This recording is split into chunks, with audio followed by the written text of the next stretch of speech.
Okay, everybody ready? Okay. Good afternoon. I've got Chief Finner with me, Troy Finner, who's your Executive Assistant Chief over Patrol Operations, and I want to thank Chief Finner, actually the entire police department. I'm so proud of this team and the way they've responded to this set of challenging circumstances.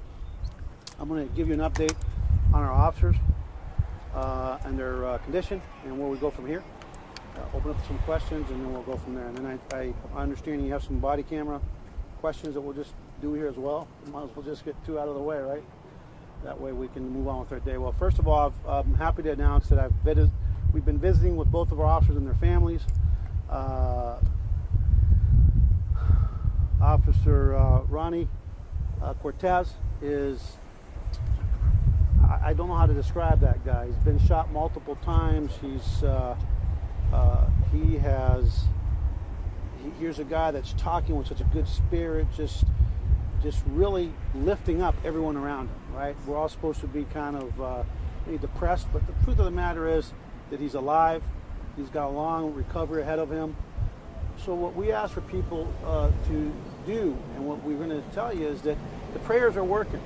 He was in really critical condition yesterday, and now he's stable, he's talking, he's jovial, he's happy, and I think that part of the happiness is the joy to be alive after being in such tough circumstances. And so on behalf of him and his family, I just want to tell this community, thank you. Thank you for your well wishes. Thank you for your prayers. Thank you for gift cards for people his family to eat. Thank you, United Airlines, for bringing his daughter all the way from the East Coast over to here. And thank you for telling our cops what we all know, but sometimes we don't do a good job of letting them know.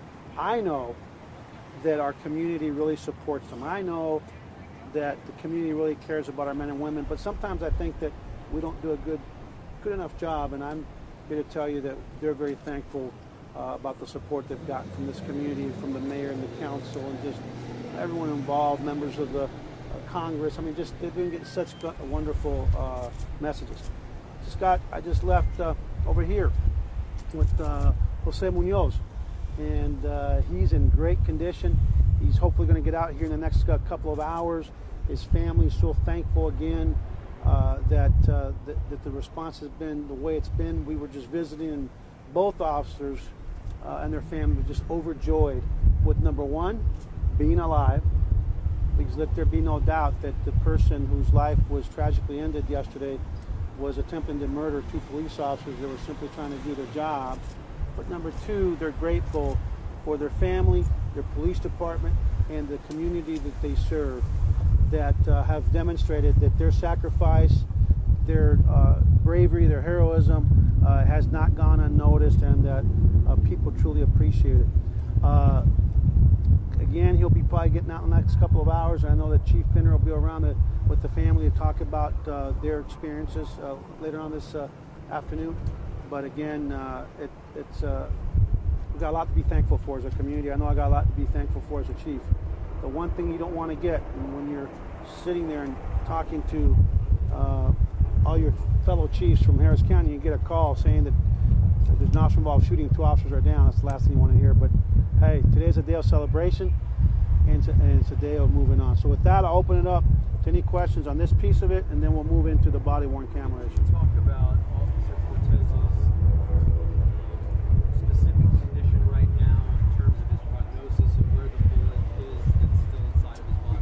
Well, he's got a bullet that, quite frankly, that hit pretty much close to the spinal column, and so our prayer continues to be that he completely recovers so he can walk and have a full life. And when you have men like these two that, we all talk about cops should they be guardians or they should be warriors. I say that cops need to have the courage of a warrior with the heart of a guardian. And what we saw yesterday, and what I've been witnessing the last few days and last couple of days, and talking to Chief Finner and others that know these men a lot better than I do, that these two are the epitome of having that heart of a lion that I talked about yesterday, with the mind and the intellect, right, and the attitude of a guardian. And so I want these guys back, and that's what we should all be praying for. How is Officer Cortez's wife doing? How is Sherry? She is, you know, I'm not going to say her nickname, but she has a nickname that his crew has given her. And I can see why he's tough. He's got a tough wife, tough mama there. And, you know, they always say behind every good man there's a great woman. And in this case, I'll just tell you, in both of these cases, there are great, tough women by them. They got to be, because think about it. These guys are, like I said, no spring chickens. They've been around the block. One's a 10-year veteran. One's been around for about 27 years, whatever, 24 years, excuse me. And the guy's 49. And by the way, this guy's birthday today, 50th birthday. Just here to tell him happy birthday. And he's out here on his 50th birthday. He's a better man than me. I'd be in Vegas or something. But hey, they're still out there chasing bad guys, trying to keep the community safe, trying to keep the neighborhood safe. Chief, we do appreciate what you guys do. Is there possible paralysis regarding all? That's a potential anytime that you have a shot that close. But think about where we were at. We started this journey yesterday as a department and as a family and as an extended Houston family of Houstonians, worried that we might lose one of the two officers. That's where we were at. To where we're at today, we know that he can move his upper extremities, and we are hopeful that, again, through the power of prayer and through some good luck and some great medicine behind us, in both of these hospitals, that this man will be able to fully recover and come back to work. And that's what we're hoping that people will continue to pray for. Chief, ¿podría recapitular en español, por favor? You know what? That's part of the investigation that's ongoing, so I don't have that information yet. But Internal Affairs obviously does that piece of the investigation. Just remember the nature of what these guys are doing, depending on what their assignment is at the time, if they're doing undercover work, if they're doing surveillance, if they're doing buy-bust. There's a lot of different configurations, and remember that he was close to where he lives, so that's all part of the investigation. Were they wearing body cameras? No body cameras. No body cameras. We can switch gears to another horrible shooting that left an 8-year-old dead. The mayor's office tweeted that there is an arrest, and they're going to talk about that. Can you tell us who they've arrested and what's going on with Okay, let's see if I heard that right. The mayor's office tweeted that there's an arrest, and we're going to talk about that later. Well, guess You're what? the chief of police, so I might ask. Yeah, but I'll be there later. Switching gears. That was good, though. That was good. Switching gears, Chief, the body cameras. Can you explain? I'm looking forward to that conversation. Jefe Acevedo, ¿puede recapitular en español? Hold on, one more time over here, then we'll do in Spanish. Óyeme, por favor, un momentico, porque este me gritó y después me grita mucho y no lo entiendo y estoy medio sordo. Go ahead. Can you explain why you've chosen to suspend the further rollout of body cameras, sir? Well, let's finish one. I know that's your thing, and I appreciate your work, but let's finish one thing at a time. Okay, we're going all over the place here. You want to go to another one? I'll do Spanish, but we'll do that one next. Will officer? Which suspect? The suspect that's still out there. We will. Let me just say this. The suspect is a known gang member. He's not Hispanic. He's African American, and we're going to confirm one more thing, and we hope to be able to release his name and all the information later on this afternoon at the other press conference. Chief, when the officer is released here, will there be an escort from law enforcement at all on his way home? Hopefully, yeah. We got a lot of balls in the air right now, and we still have a city to run. Chief, what can you tell us about the suspect? No, the suspect is deceased from yesterday's shooting that shot at our officers, that attempted to kill our officers, is a male African-American adult that is a gang member. And so as soon as we get a couple more things squared away here in the next hour or so, we're hoping to be able to release his name with the mayor's press conference at 3:45. So we are mixing There's still things up one a more little bit. suspect that you're looking for. There's one more person we're looking for. We're not.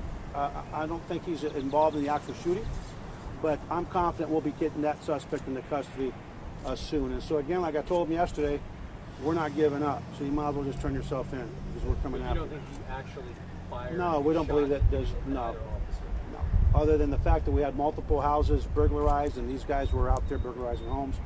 My recollection is we have about 4 houses that were burglarized yesterday. Can you face charges though related to the shooting of the officer? That we're going to explore every prosecutorial thing that we can. I mean, that's part of the investigation. We'll see. What was the name of the gang he was in? And has that gang been involved in more burglaries? No, I'm not going to talk any more into the investigation, other than I'm pretty confident we're going to have the other suspect in custody shortly. And so, you know, you can wait for us to come and get you. You can turn yourself in. Personally, I'd like to, if I'm him, I'd rather go turn myself in. Get somebody in your family, have them drop you off at the station, come in where we can see you, and it's a lot easier than to have the cops come looking for you. We are going to catch that suspect. Chief, just to be clear, that bullet is still lodged close to his spine. The mayor sort of made it sound like he had been removed. I don't know the specifics, but the bottom line is we know that we need prayer. We know that he's going to live. We know his mind's intact. We know that the guy's just, his spirit is just second to none. He is, if I can bottle the spirit of these two guys and I can kind of like inject it into people, both in the community and the police departments around the country, I would. They're phenomenal. Okay, en español. Estoy muy contento de decir que he visitado con los dos de mis oficiales. Uno, el oficial Muñoz, va, gracias, con el favor de Dios, lo van a soltar del hospital hoy. Está en buen espíritu, buena condición. El oficial Cortés tiene que ayer pensamos que lo íbamos a perder por un tiempocito ahí. Gracias a Dios está hablando, está sonriéndose, está contento. Pero tenemos que seguir con nuestras oraciones, que pueda regresar toda su salud, para que pueda regresar a su trabajo, a su oficio, a su carrera policíaca, porque al fin del día estos dos oficiales son gran miembros de nuestro departamento, son fiel, tienen honor y más importante, tienen el coraje para decir no tengo miedo, me voy a proteger a mi comunidad. La otra cosa que puedo decir hoy, que los sospechosos que pensábamos que el tiroteo y trató de matar a nuestros oficiales, pensábamos que era hispano, es afroamericano, es confirmado que es afroamericano, de piel no tan oscura, es pandillero, sabemos que es pandillero y pensamos que esta tarde, como 1 hora o 2 horas, vamos a tratar de darle a la comunidad y a la prensa su nombre. ¿Qué más detalles tenemos de la persona que es el único sospechoso que sobrevivió? El único sospechoso lo estamos buscando todavía, no, estoy muy seguro que lo vamos a llevar preso pronto y el momento que lo llevamos preso pues vamos a dar la información a la comunidad. ¿Podríamos esperar que el oficial Muñoz salga hoy? Sí, estamos con mucha esperanza que va a salir en la próxima hora o 2 horas. ¿Cómo se encuentra la bala que se encuentra en la tira de No estoy seguro. ¿Puede que esté paralizado? Puede ser, pero yo creo que este es un león y con la fe y con el corazón que tiene, si Dios quiere va a caminar de nuevo. Okay? All right. Anything else on this piece? Quick clarification, was at work or was he at home? No, he was working. Yeah, he was working. Was the deceased suspect from Northeast Houston? I don't have that information. You're with the Chronicle? Yes, sir. Okay. Okay, back. Can you kindly explain your decision to halt for the time being for the rollout of the body cameras? Well, as you all know, we've had a lot of complaints from our officers as to the battery life of the camera system. The reality of the situation is that while I think the vendor says it can last 10 hours, up to 10 hours, it's really, we don't believe it's going to last more than 9 hours. And the truth of the matter is we are issuing cameras to people that officers don't have confidence in the life of the battery in terms of how long it lasts during shifts. We're having instances where they're not lasting throughout the shift. Our officers, you have to keep in mind, many of them don't just work patrol and then go home. Many of them have second jobs where we want them to have those cameras in the interest of transparency. And so when you add an 8 to 9 hour shift, and policy allows you to work up to 16 hours in a 24-hour period, when you include your secondary job, clearly this is not probably the best solution right now. We've been working very closely. I've met with WatchGuard, with the CEO. I've met with the Vice President. I've met with their rep in this area. We're working closely to see if we can identify a solution. They've told me that they have a second generational camera with a 15-hour battery coming out in June. And so my responsibility as a police chief, and I think Mayor Turner as a new administration that did not purchase these cameras, is when you have police officers complaining about a system, before you continue down that path, we need to take a pause, okay? We need to do our due diligence as someone that's new to this city with the mayor that's brought me here. Part of the reason my mayor brought me here, our mayor brought me here, is because he wanted a fresh set of eyes with a fresh set of ideas. Now, let me just tell you one other thing. Everybody keeps talking about cameras, cameras, cameras. But as long as we're pausing to look at the issue of the battery, I also want to look at the issue of the automatic triggers. I want to look at the issue of, we're going to bring in, once we have 5,300 cops, 5,100 right now with some of the shortages, but once we have 5,300 police officers with these cameras, I want you to think about how much data we're going to bring in. And so one of the things that I want to look at, and the mayor has asked me to look at, and we are going to look at, is you have a new DA, you have a new sheriff, you have a new police chief. We believe, and I believe personally, in federated systems and a regional approach to these things, because it's not just about capturing the video, it's how do we store the video? How do we process the video?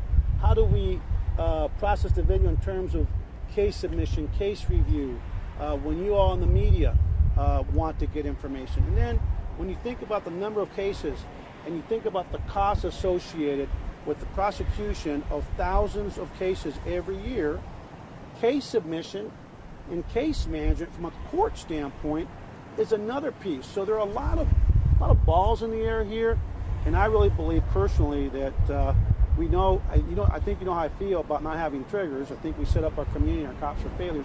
That our responsibility isn't to watch guard, even though based on their comments and based on the, I think, attitude they're kind of showing, they think I'm their stockholder.